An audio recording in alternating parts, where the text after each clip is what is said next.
this very kind introduction. I better move that down because I am height challenged. Just for the avoidance of doubt, nobody pays me to be here. I am ruthlessly independent. I work for no organisation, not meat, not dairy. Even if I like the product, I'm not going to take your money. So what I'm about to say over the next half an hour is what the evidence shares. It's not what somebody has paid me to say. And if you've seen me present before, I don't clutter up the slides with references. So if you go to my website, Meat Promotion Wales, MPW19, all the references for all the slides will be on there. And I'll also put a slightly longer version of this presentation on there that was taken at a conference for some farmers in Scotland earlier on this year, just in case you want to visit some of the slides. Right, we seem to have forgotten why we eat. And we eat because there are certain nutrients that we must obtain from our food. They, in nutritional terms, are called essential nutrients. Essential means it is essential that we consume it. The body cannot make it. So what is food? Well, food is mostly water, and food is then comprised of what we call macronutrients, big nutrients, things that allegedly we need in large quantities. We know those macronutrients as protein, fat, and carbohydrate. Now, you may be interested to know that there are essential proteins, there are essential fatty acids, there are no essential carbohydrates whatsoever. The lower limit of dietary carbohydrate is in fact 0, provided we eat enough fat and protein. Now, I put this in not because we shouldn't eat carbohydrate, I happen to quite like carbohydrate, but because it's what the government tell us to prioritise, and it's the one macronutrient that we can live without. We then have what we call micronutrients, small nutrients, things that we need in smaller quantities. We know those as vitamins and minerals, and there are approximately 13 vitamins that we must get from our diet, 4 fat-soluble nutrients, and then the 9 water-soluble vitamins, and then there are approximately 15 minerals. We know these as zinc, iron, calcium, phosphorus, magnesium, and so on. So that's what we need to get from our food. So I've developed this little diagram over time to explain what food actually is. So we start on the left-hand side here. There is only one 100% carbohydrate on the planet, and that is sucrose, arguably not a food because it has no nutritional value whatsoever. At the other end of the spectrum, you've got 100% fats. We would know these as olive oil, sunflower oil, coconut oil. Butter is not a 100% fat. Butter does in fact have some protein. Every other food contains protein. Lettuce, chickpeas, apples, they all contain protein, not just the things that we typically think of as containing protein. Now, I find this so interesting, but nature tends to provide either carb proteins or fat proteins. So the carb proteins are the things that vegans would eat. That's your fruit, vegetables, grains, beans, and pulses. And your fat proteins are the things that omnivores eat: dairy, eggs, meat, and fish. Really rarely does nature put fat, carbohydrate, and protein all in the same food together. The foods, in fact, where it does that are nuts, seeds, and avocado. Now, I don't know about you, but if I start a packet of nuts, I can't stop. They're so moreish, and that's because this fat-carb combo is alien to human beings. It is the domain of the fake food organisations. Think of any fake food, cookies, candies, ice cream, cake.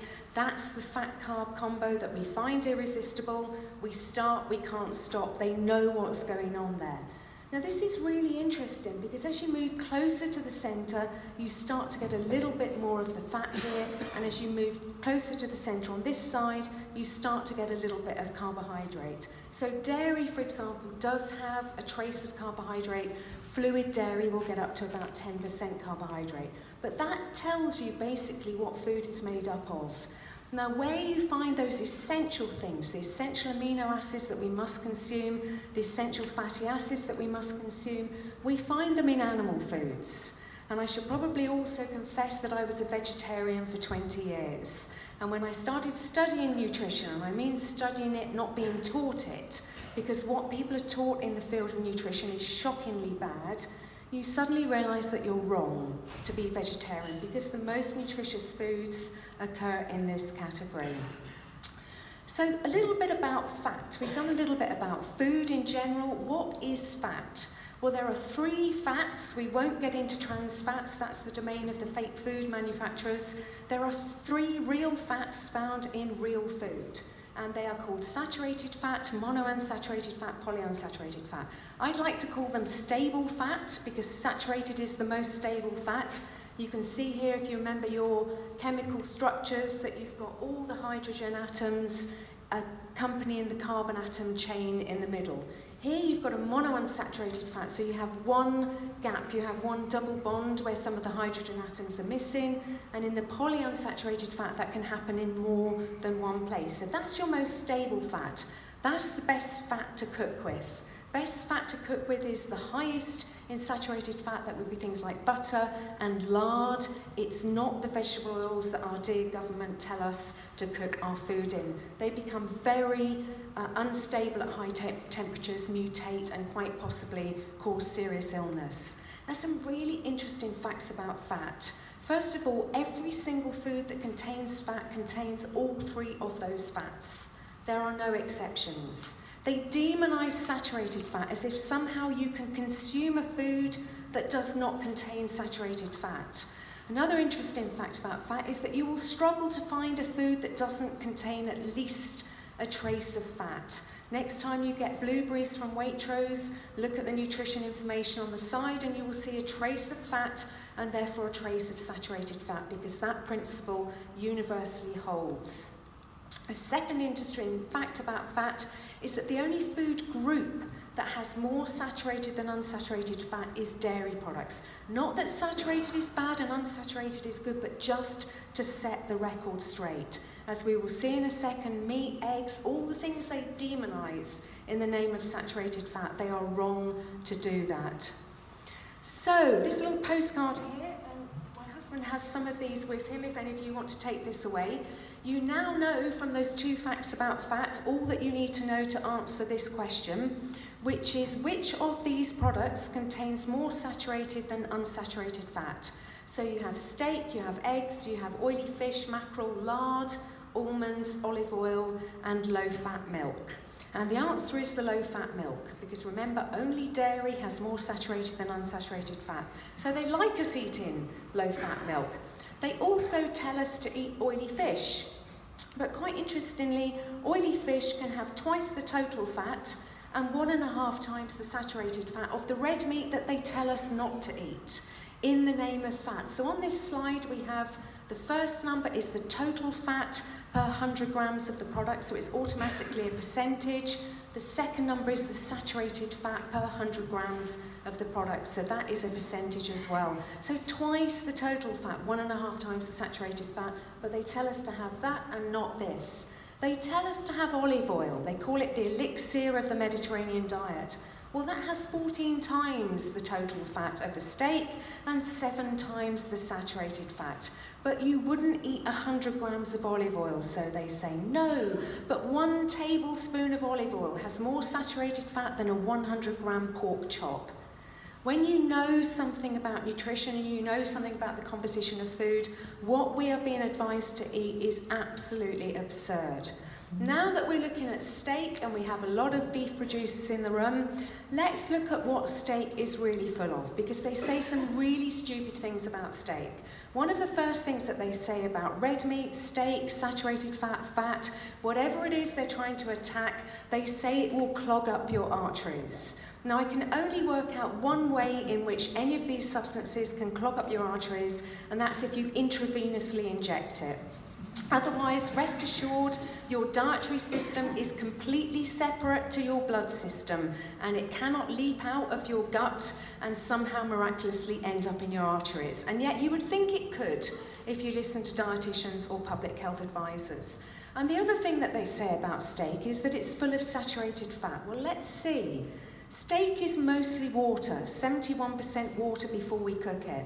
Then it's mostly protein, 21% protein, complete protein, the protein in the form that we need it to be, for our optimal health. There's a tiny bit of ash and some rich minerals, iron, zinc, etc.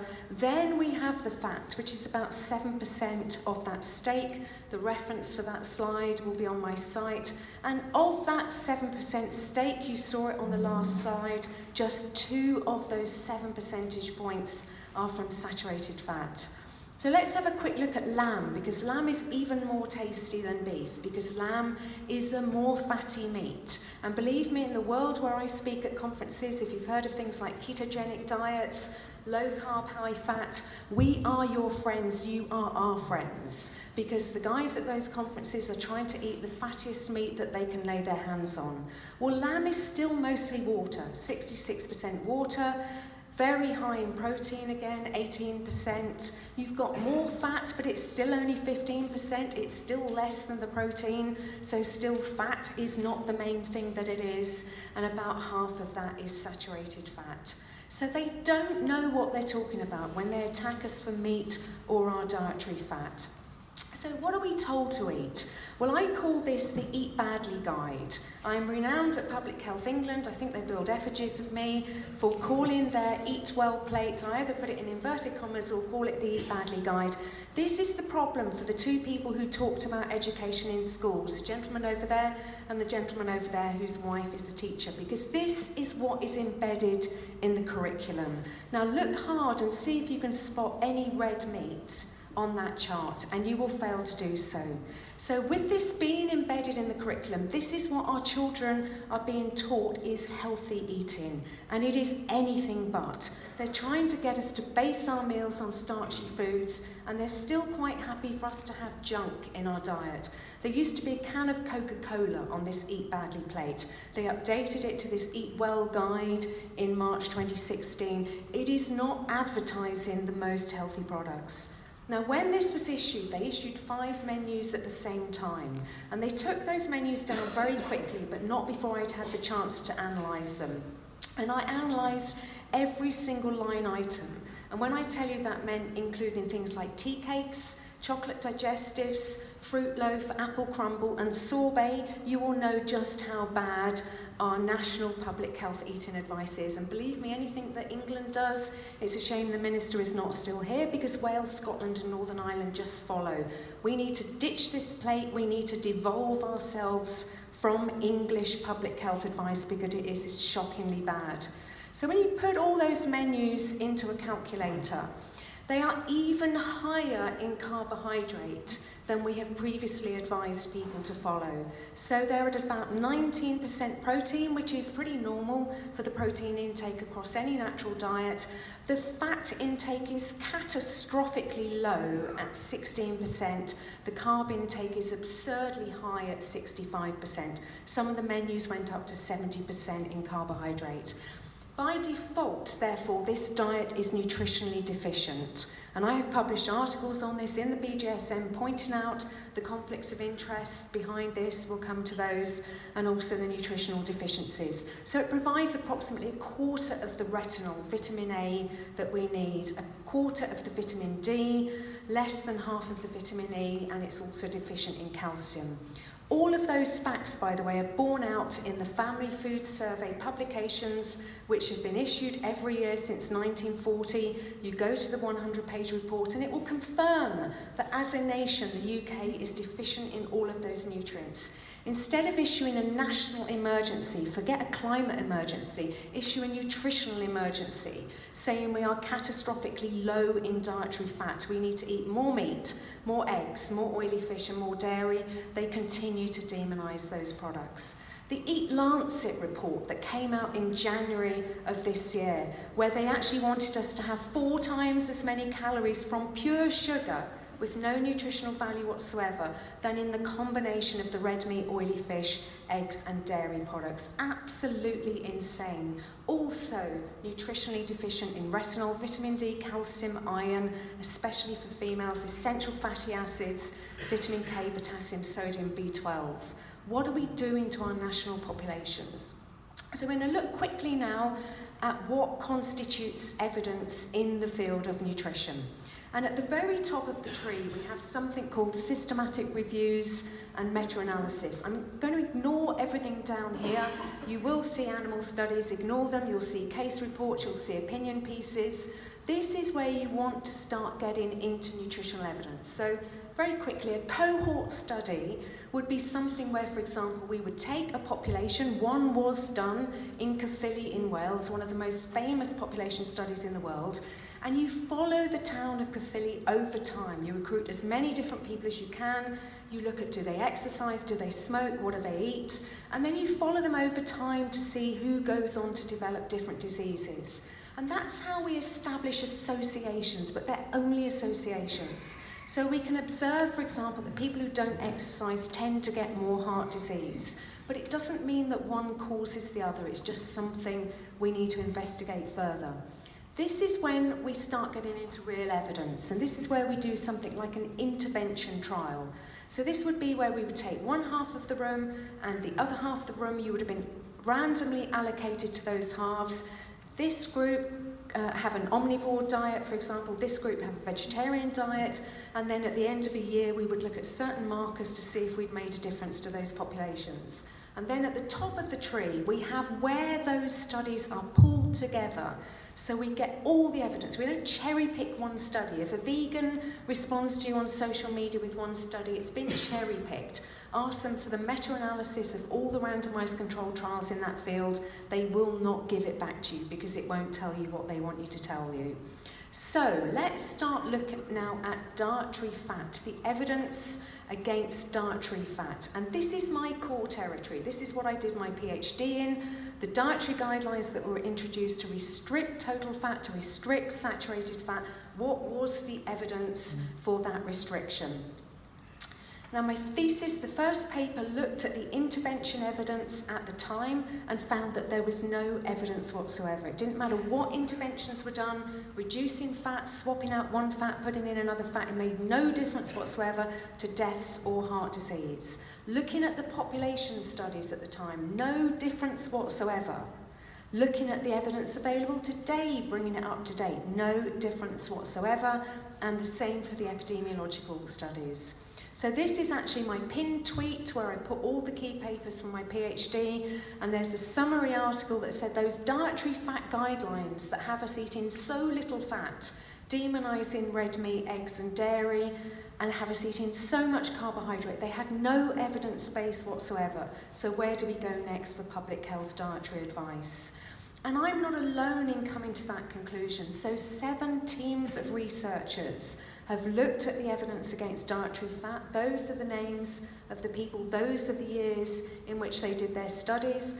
And one of the most important things is that virtually every research team found nothing whatsoever. So I only put in 4 of our findings, not all 8, and finding nothing was the most consistent outcome from all those teams of researchers.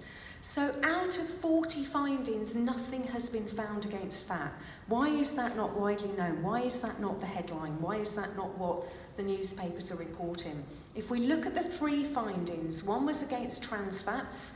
Nobody's going to argue against that. That's industrially produced trans fatty acids in nasty baker-type products made by the fake food industries. Put that to one side. Then you've got 2 findings from the Cochrane team that said if you swap out saturated fat and swap in unsaturated fat, then there may be a benefit in cardiovascular disease events. Nothing whatsoever for all-cause mortality or cardiovascular disease mortality or coronary heart disease mortality or heart attacks, non-fatal heart attacks or stroke or coronary heart disease events. And when you looked in more detail at those 2 single findings out of 40, they did not withstand scrutiny when they were subjected to sensitivity tests. So when they looked at the studies that actually swapped out saturated fat as opposed to those that just intended to, those findings too fell away. And we are left with nothing whatsoever against the real fat that we find in the real food that you guys are making. So we now turn to red meat. Remember at the top of that triangle, top of the pyramid, we've got the meta-analysis evidence against red meat. I didn't forget to put anything on this slide. That is all the meta-analysis evidence against red meat. There is absolutely none whatsoever. So let's then go down a level, and then let's look at the intervention evidence against red meat. And yet again, I didn't forget to put anything on this slide. That is the sum total of the intervention trial evidence against red meat. None whatsoever. Arguably, that trial cannot even be done, because if we did that trial that I described a moment ago, where this side of the audience are eating red meat and an omnivore diet and this side are eating vegetarian, how can we possibly say what made the difference? Everything has changed. Fat's changed, protein has changed, carbohydrate has changed, all vitamins, all minerals, all single length chain fats have changed. You cannot say what made the difference. So they haven't even tried to do that red meat RCT. So there is no evidence from trials against red meat. So what will be thrown at you is what we call the population studies. Remember the Caerphilly study? That's what they're going to throw at you in the field of red meat. So this was a recent one from this summer, a rasher of bacon. Do you remember this one? A rasher of bacon ups the cancer risk. It came from this paper. This chap he's been a paid up member of the vegan and the vegetarian societies for the last 30 years. That's a relevant conflict to me that I think should have been declared, and it wasn't declared in the paper. They declared no conflicts of interest. They were looking at a population in the UK and said, we noticed an association between people who eat a certain amount of bacon, processed meat, and people who go on to get bowel cancer. Again, let's look at the things that they didn't find.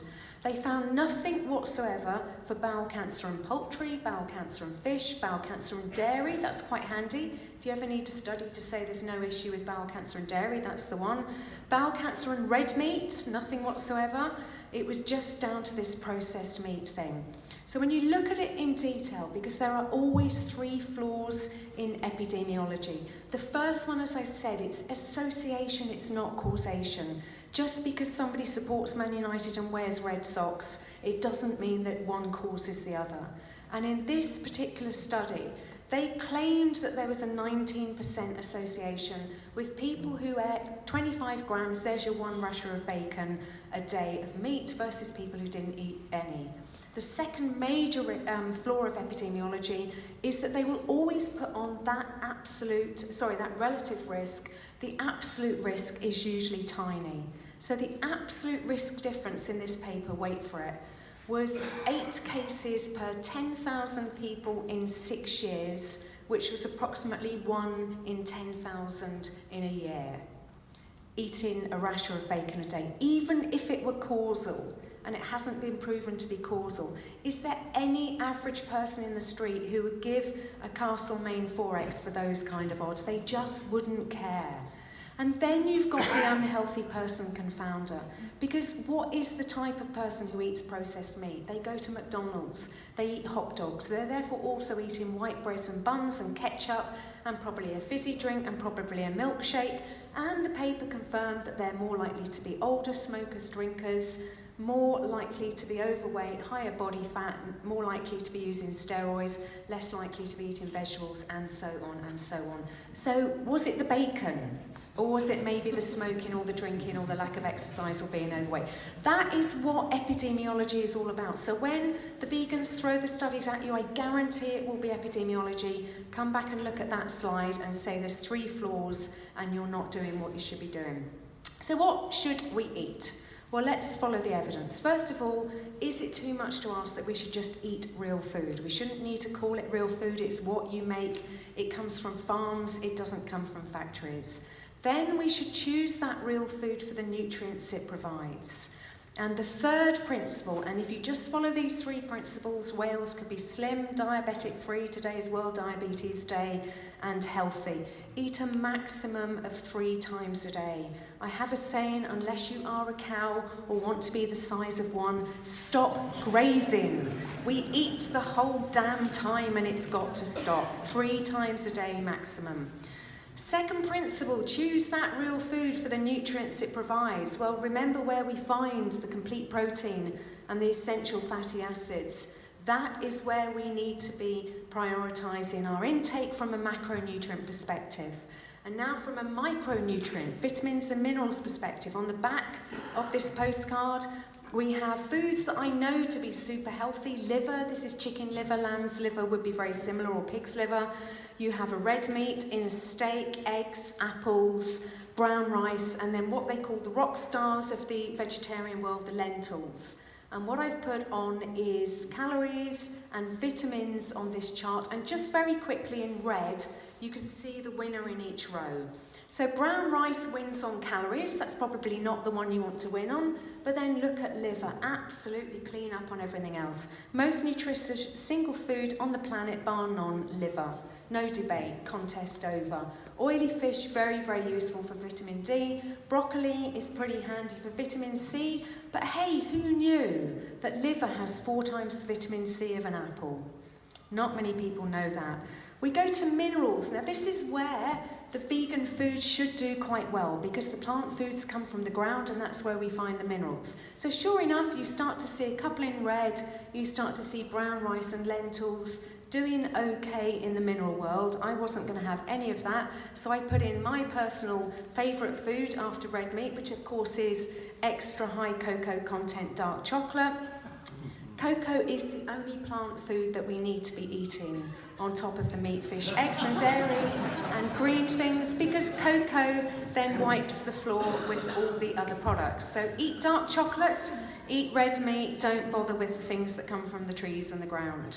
So you may have heard Michael Pollan very famously say, eat food, mostly plants, not too much. I would say eat food, mostly animals, quite a lot. Because if you remember from that slide, you probably need a good 200, 250 gram steak to get your zinc requirement for the day. You do need to be eating these foods in reasonable quantities. A 200 gram tin of sardines to be getting your 15 micrograms of vitamin D on a daily basis. This is where the pasture-fed bit really comes in, because it's not just more nutritious, and I know that there's some, Illyria's has been doing some work on this for the Meat Promotion Wales board, but it's also the environmental argument. Now the environmental argument, to ask a vegan, what do you eat that gives back to the planet? Because there's nothing that they eat that gives back to the planet. Everything that they eat rapes the planet.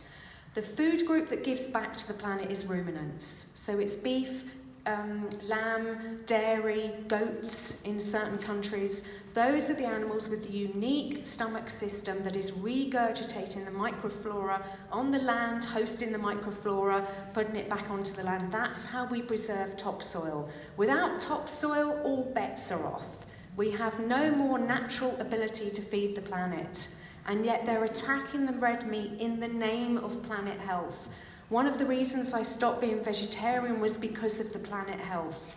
I'm going to do my bit in protecting the topsoil by eating meat and dairy from those ruminant animals. We do agree on vegetables and salads. Now on this summary slide here, this is what they tell us to eat, our dear government. Vegetables, fruits, grains, legumes and vegetable oils. And this is just a summary chart of the essential fatty acids. Do they provide them? No. Essential protein in the form that we need it? No. Vitamins and minerals. And that's what they're telling us to eat. And then look at the eggs, dairy, meat and fish that they're more likely to demonise. They've got it absolutely upside down wrong.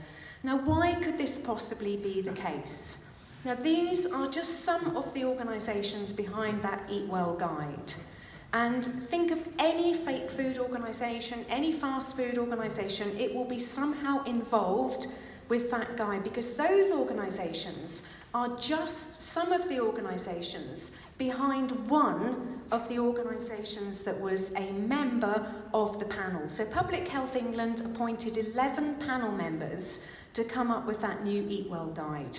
3 of them didn't bother turning up. The other 8 all had conflicts of interest. 5 of those 8 were members of these 5 organisations.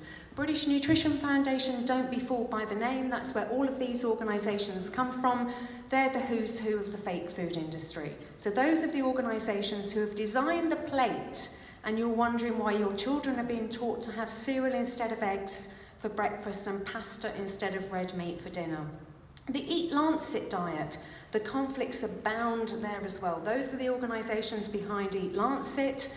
Those are the fake food organisations, PepsiCo, Kellogg's, Danone and Kellogg's get in on everything. They want us eating cereal, not real food. And then look at the agri-food biotech companies who really don't care if soil disappears from the land. They're already growing food upside down in greenhouses, no soil required. If the world goes vegan, you guys go out of business, they control the food supply. If they need a plot for the next James Bond movie, I can't think of a better conspiracy theory than that one, only it's probably not a conspiracy theory. We're on the final slide, and my thing is just going to 30, so I won't upset my host here.